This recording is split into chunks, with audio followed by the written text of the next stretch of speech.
YouTube, it's Satch. Welcome to Driver 81. Welcome to the cockpit of this lovely Jaguar XF.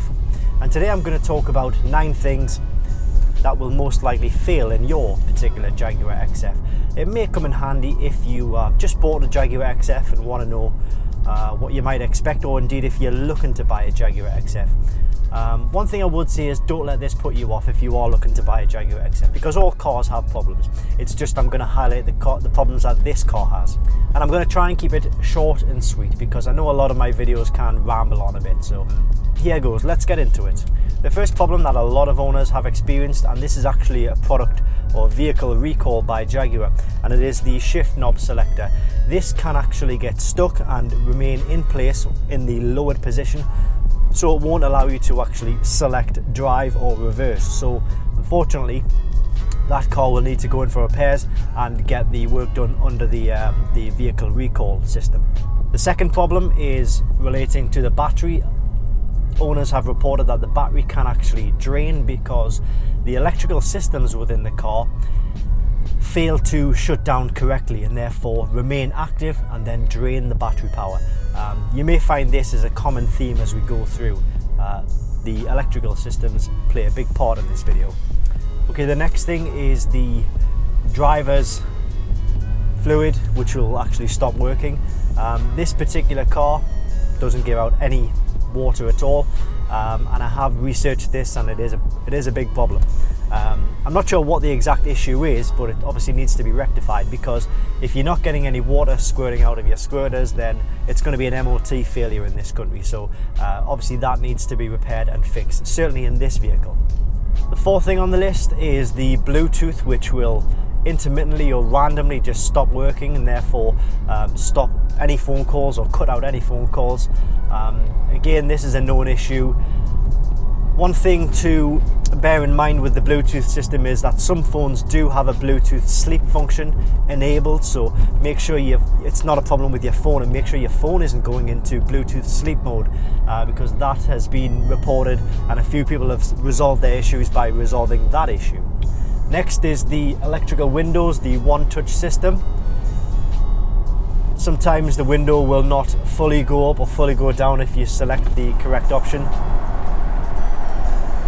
This car does it fine on the driver's side and also fine on the passenger side. But what's not happening for some people is the reporting that it's just stopping as soon as you take your finger off, even if you're depressing it double. There is a reset that you can do where you find it online. It's a simple 4-step reset guide, and it basically resets the windows. That often works. I've had this problem in previous Mercedes-Benz, and the reset guides tend to work. Next up is creaking sounds in the headliner or the sunroof. This car is not fitted with a sunroof, but for cars that do, sometimes there's just nothing worse, should I say, than creaks, rattles and vibrations coming from the headliners. You know, sometimes what you can do is you can get somebody else to actually put their hands on it, and then the vibration or creak rattle will stop. So you know where it's coming from. It's just the work that you've got to do to actually stop the rattle from happening. Next up is the faulty instrument cluster. Reports of clusters just going completely dead, reports of pixels failing, and reports of the backlight, which when it's dark it's very difficult to see anything that's going on in the dashboard. So I think the backlight is the main issue here. It can be repaired, it can be sent away for repair, or you can drop it off at a specialist. They'll do it all for you, but it is one thing to be aware of, that they do fail. I don't have failure rate percentages or anything like that, unfortunately, but it's something that can happen. Okay, number 8 on the list is tail light LEDs are prone to blowing, so if that happens you need to get a complete replacement set. From what I'm led to believe, I don't think that is a vehicle recall, but it does happen. So if your LED lights are failing on the rear, the chances are the LEDs are blown, and you'll need replacement units. Complete replacement units is what you need. You can't repair them. And the final thing on the list, this is number 9. It is electrical gremlins. Although we have touched on a few electrical issues throughout this video. I'm just going to go through a few bullet points of problems that users and owners have reported with regards to electrical faults in this car. So the first one is intermittent loss of cabin systems, climate controls intermittently fail, the sound, the navigation, the heated rear window, external lights often fail. We've touched on that. The touch screen in the center here, that can freeze up and take a long time to actually register what you've actually done.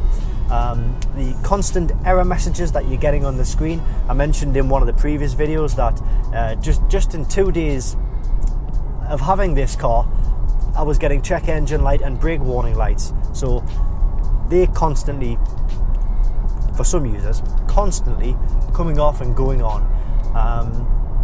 Rear view reverse camera as well is also prone to freezing and not working at all. The camera on this car gives us false beeps, so we can be reversing and there's absolutely nothing going on, but the beeps will be there. So that's a problem with this particular vehicle. If you are getting any faults in your vehicle, what I would recommend is the iCarSoft i930 kit. Now this is a fantastic tool and works with a lot of the systems installed into the Jaguar XF.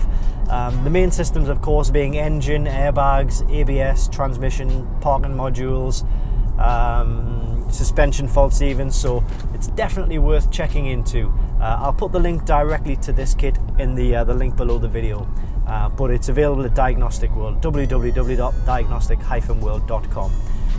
So I hope this video has been informative. I didn't want to go into too much detail, I just really wanted to give you short, snappy bullet points of things that can fail. Of course, there will be other things that can fail as well, so please put them in the comments.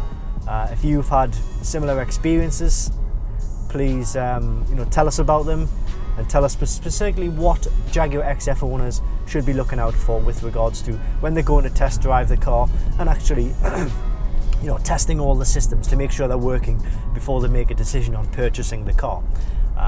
So I hope this has helped. That's really what it's aimed at, helping people decide whether it's the car for them. But please don't be put off by it, because as I say, all cars have issues. Every car I've had has had issues. I've never had a brand new car, but they all have issues, and it's partly due to the fact that the systems within these cars, they're so advanced now. There's so many electrical systems and there's so many modules and computers controlling different parts of the car, so they all get little niggly faults, but sometimes it shows up by putting dashboard lights on or stopping certain systems from working in the way that they were designed to. So please have a like of this video, please give it a subscribe. We do lots of automotive videos on this channel. So thanks for watching, and I'll see you next time. Thanks a lot.